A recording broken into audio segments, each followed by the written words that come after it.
Hello, everyone. My name is Matt Kale. I'm the Director of Broadband Development with CTIconnect. And today I have Becky Bobzine Sims with me from Federated Wireless. We're going to do a kind of an interview format here. The goal of this is to be something similar to if you're going to grab a beer with a friend at the end of the day of work. So Becky and I are going to go through a little bit, and she's going to talk about some things that Federated's been up to and new products they have coming out. And I'm going to try to ask some questions that I'm sure the industry's been dying to hear. So Becky, if you could take a minute and introduce yourself before we get started. Would love to. First of all, I always start with something that you don't know about me. I know that I'm an Iowa Hawkeye fan, so that's why I wore the shirt today. But something you don't know is that I did grow up on a farm in Iowa. So I know how to drive a tractor, a combine. I know how to plow. So I think it was, survival of the fittest because I'm one of 10 children. So again, as soon as we were old enough to basically drive a bike, we were put to work. So that's my ode to Iowa and the reason why I have an Iowa Hawkeye shirt on. So that's more of my personal side. But on the Federated side, and a little bit about me, is I've been in telecom, technology, wireless for, I would say, almost 30 years now, aging myself a little bit, but I've been with Federated for 6.5 years, and I was brought on to build out the operations organization. So when you think of operations, what does that mean in Federated Wireless? It was the Network Operations Center, right? So our NOC, support staff, building out our ESC network, which it's nationwide. We've expanded that to Puerto Rico, Guam, Hawaii, Alaska. We're the only SAS administrator that has a network built outside of the contiguous US. Beyond that, all the interoperability testing that was required to get the ecosystem going. And then 2 years ago, I transitioned over into the sales role. I actually started my career in sales, moved over to engineering and operations for 20 plus years. And now I'm back in the sales role, which I really love because I get to talk to customers and partners a lot more. I talk to you almost, at least weekly, if not a couple times a week. So that's a little bit about me and how I started with Federated Wireless. So yeah, it's been a really great relationship. So we're going to dig into a little bit more about Federated's, offerings and where we're at and where you guys are going. Our relation, with you guys is that CTIconnect is a VAR distributor partner with Federated, and so broadly, we partner with you guys on your existing historical services and this new service that we're going to get to kind of a little bit further into our last drink here for the evening at the bar. Would you? I think we should start out by talking a little bit about what Federated has historically done. A lot of people don't know your full complement of offerings, and if you can kind of take some time and explain, what Federated can do for people today. Yeah. So most of our customers and partners know us from CBRS and being a SAS administrator. I think it would be remiss if I didn't say that we've been around since 2012. There was a lot that went into building the ecosystem for CBRS, the shared spectrum model in general. So a lot of regulatory work, a lot of ecosystem building. We went commercial with CBRS in 2019, as soon as the FCC rubber stamped it and said, you're good to go. So we've definitely grown and seen the CBRS market mature. We currently have, within the entire ecosystem, there's probably right now around 430,000 devices deployed across multiple use cases. So as you can see, it's definitely matured through the years since 2019. The CTI, we've always focused on the fixed wireless space, and I think that's a lot of the people that are going to be watching this. But the fact that you guys do so well in the mobility space and all the other private LTE sectors of the world as well. Make no mistake, fixed wireless is a huge component of CBRS. I would say it's roughly 80%, 75 Okay. to 80% of the deployments. There is mobility, there is private LTE. And actually, the federal government is now deploying CBRS with private 5G networks. So I'll get into that in just a moment. But so we've been a SAS administrator for 5 years. We built our reputation primarily on support and performance, right? There's a lot to still be said for to be able to pick up the phone and talk to somebody when you have a question or concern or there's an issue.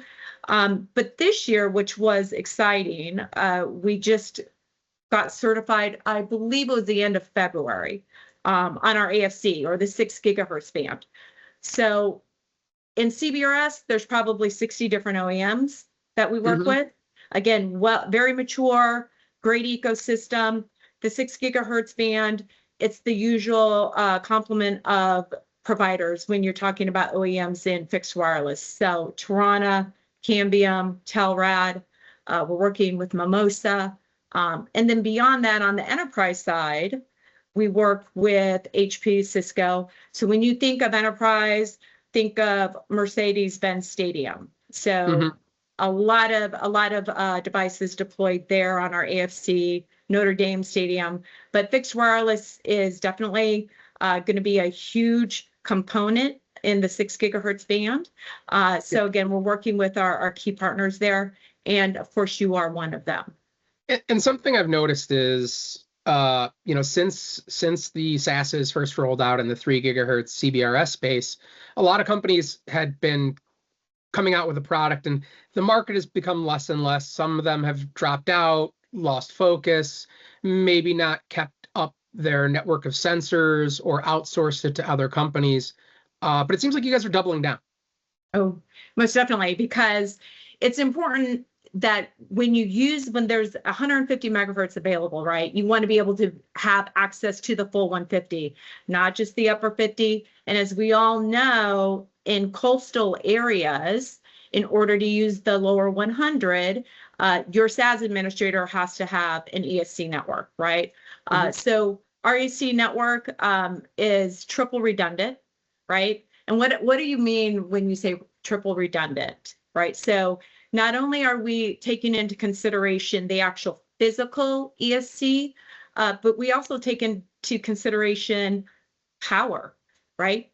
Think about the Gulf Coast, Texas, the entire Gulf Coast. How many hurricanes did we have this year?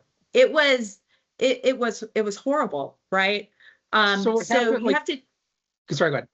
No, you have to take all those factors into consideration, right? So when we built our network, obviously we built it with coverage in mind, with the ESC coverage in mind, but we also built it with power in mind. And any provider, any telecom provider out there, any fixed wireless provider, mobile provider, power is always an issue. So not only did we double down in UPSs, but we have generators deployed. We even have solar kits deployed. That's the last thing we ever want to run into is an issue with power. Trust me, I've talked to enough customers early in the CBRS years when we didn't have it hardened.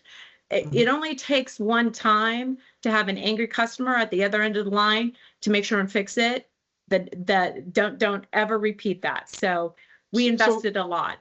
The way I've always understood it is when you guys invest in this network and have a lot of sensors and have good coverage and have reliability, that means that if there is an event that happens with, the federal frequencies in that area, your sensors are so frequent that it's going to keep that event in a very close proximity. And so people won't artificially be affected by it when they don't need to be. And then also, because your sensors are up and you have this redundancy, your clients' networks get to stay up. Because if your stuff is down as a byproduct, like a lot of other SAS providers have been having in recent history and in the past, their client's network has to turn off until these sensors come back up. That's absolutely correct. So let's just take the Gulf Coast, for example, right? Let's say there's infrequent incumbent activity in the Gulf Coast, right? But let's say my network, I have power go out and I don't have backup power. I have to suspend the entire 100 megahertz, right? Because I don't have coverage. I don't have an ESC network that's working. So there was no mistake made here. We knew that if it goes down and it's not true incumbent activity, that's an outage for our customers, right? Sure. There's no way they can afford it. And absolutely, as a SAS administrator and doubling down on support and performance, we were not going to let that be an issue for our customers. You know, I think one of the best comments that I ever got from a customer was, I was just checking in and he said, look, I haven't had to worry about Federated for like 2.5 years. And that's the best compliment, Becky, that I can give you. So we don't want them to have to think about an ESC network, whether we have it, whether it's working.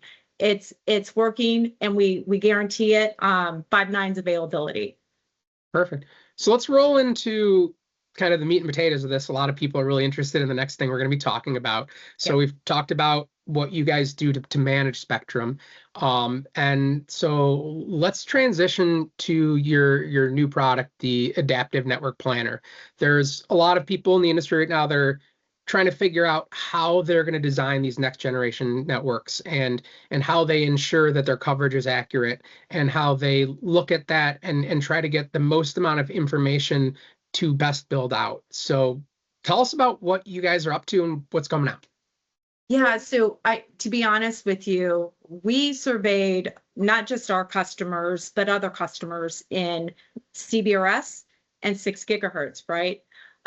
Because, and I'll tell you that fixed wireless access providers are using both CBRS and 6 gigahertz. So with that in mind, it was late last year, early 2024, we started designing a product that could address the network design portion, coverage aspects that customers that are fixed wireless providers needed, right?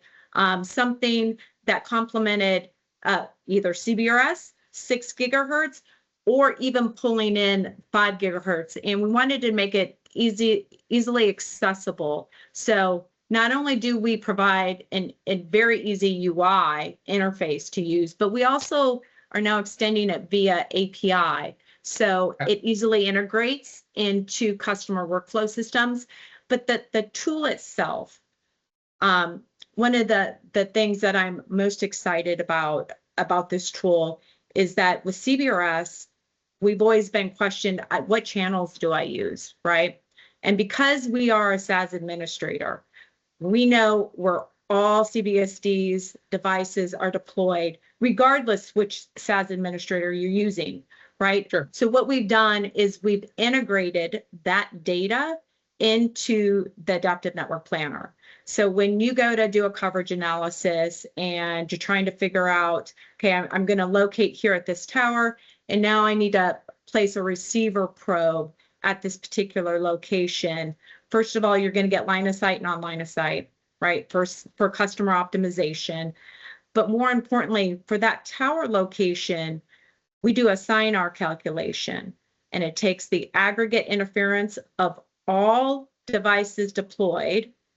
Okay. It's within 1,000-meter radius of that particular location, and it'll tell you which channels to use, right? So based on whatever devices are deployed there and which would interfere with your device, it'll tell you deploy on this 30 megahertz, right? It'll tell you the actual interference, which is something that is not offered today by any tool.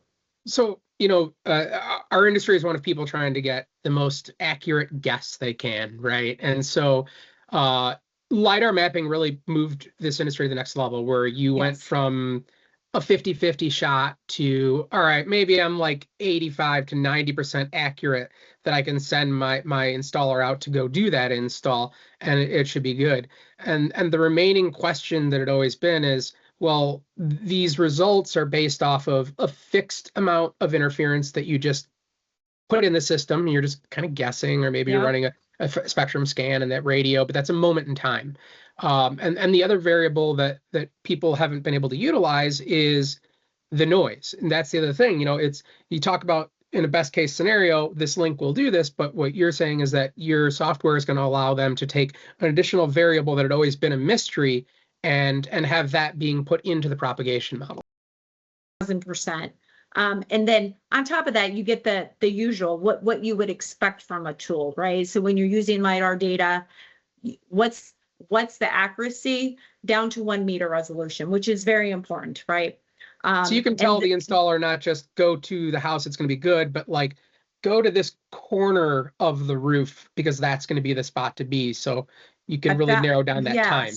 Yes. So being able to move the receiver node on the top of a building, whether it's a house or a church or another location, right? It'll tell you, it'll allow you to move that receiver node on the top of that building and know where you're going to get the best received signal. That's important.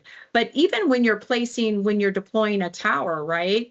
You want to make sure that the coverage analysis that you're doing is accurate. So 1 meter resolution on receiver node location and propagation models is really, really critical. We have nationwide geodata. I get asked that probably on every single call. And Matt, you know how many calls I've been on, how many demonstrations we've done for customers. We did it at Wispapalooza, but we do have nationwide geodata. Very, very important. We've spent an enormous amount of time and effort, our engineering team did, collecting that data, validating that data, revalidating that data. And now we're at a point where we've done an extreme amount of demonstrations for customers, and now we're actually onboarding customers. We're getting fantastic feedback. They like the tool, but I think what's more important is what's coming. So we have our minimum viable product out, right? So that was exciting. What's more exciting is what we have planned for 2025 in our partnership. That's what I'm here to hear about. So I'm excited. I know you always like, what's next, Becky? We've gotten a lot of feedback, a lot of requirements from customers. We obviously are going through a prioritization process. The most demand, obviously, and what makes the most sense is getting the most effort in our roadmap. We are partnering with NVIDIA to bring in some AI-based calculations to assist with auto channel planning and auto network planning. We start working on that Q1 of 2025. Very excited. I can't wait to actually get in the tool and work on it once we get those new features in. But a lot is occurring. And of course, I mean, the big one, I think the biggest pain point that I've heard from customers is the reporting that's required, right? This is something that you broadband data collection, where we talk about using this to plan your networks, but your tool is also going to be able to use to report your networks. That's right. And this is something, and I got to give you big props. You know, we've been working together, and you're telling me what customers need. I can't tell you that the amount of feedback that I've received from you and your team has been extremely valuable, because I feed that right back into our product team. And customers, after we started talking to customers, they're like, it is such a pain, right? So we're working currently with the FCC and a couple of our customers that are already onboarded onto the tool to get that developed by the end of this year. So the idea is you build your network out in our utility, and then when it comes time to doing your every 6-month reporting, it's as easy as a couple clicks and you're done. That's right. We'll provide the supporting data that they'll be able to upload into the FCC systems databases. So there's been a couple of different requests. Obviously, we can't manage everybody's, but the approach here is to take an umbrella approach and know exactly the information that's going to be required in order for them to compile their report and upload it. So again, the whole idea and premise of this is to be able to use one tool versus a whole host of tools. I think we've all been in a situation where you've had to swivel chair or take copy and paste data multiple places. So again, our goal is to simplify make things more efficient and optimize.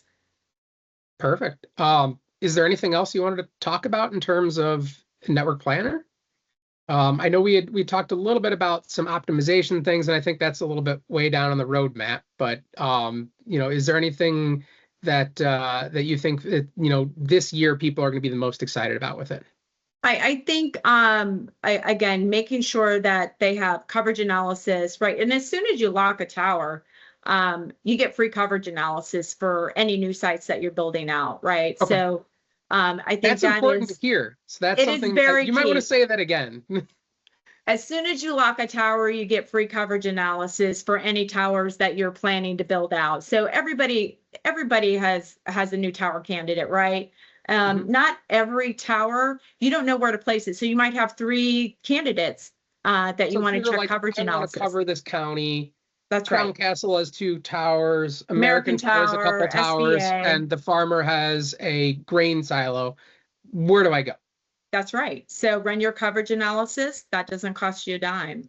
So, and then when you figure out this is the tower, then you lock it, and that's when you pay the license fee, and not until. Cool. That's awesome to hear. We're keeping this a little bit of a shorter format. So at this point, we kind of want to transition away from the soup and nuts of this. But thank you so much for your time. This was great. It was fun meeting you at the virtual bar for a drink after work. Tell me what you got going on this weekend. Okay. Well, obviously, I'm excited about the Iowa Hawkeyes. They do not play this weekend. They have a bye. But I live in DC right now, and the University of Maryland is another Big Ten school. They're playing there next weekend. So me and my oldest son will be there attending the game, of course, in my Hawkeye garb, and hoping for a win. That's great, because I think you were saying that your NFL team is the Cowboys this year, and it's not. It's been the Cowboys since I was 5 years old, Matt. I mean, come on. The only reason why I started a Bears fan, so it's been a little bit of a heartbreak of a second half of the season as we're going through this as well for me. I didn't think you were going to bring that up, but of course you did. I'll get you back tomorrow, okay? But thanks. Yeah, they play Monday night. I'll be watching it with my fingers crossed. That's great to hear. Yeah, my wife and I were going down and doing the Bourbon Trail this weekend in the Louisville area, and we're really excited. So we're looking forward to hitting the road and kind of getting a little bit of relaxation time this weekend. But thank you so much. It's always a pleasure. You're one of my favorite people in the industry. And also, in addition to all of the stuff we've talked about, I'm going to take and include links so that people can get signed up for the various things. And we'll keep those up to date so you can see the most recent iteration of what it is, so we can get a demo set up and people can really see the adaptive network product. And also we can talk about more of the SAS and AFC offerings. So we'll include all sorts of collateral in the comments below. But if you do have any questions based off this, feel free to post them, and Becky and I will try to answer those as best as possible. Love it. Matt, thank you very much. Appreciate it. Take care. Bye.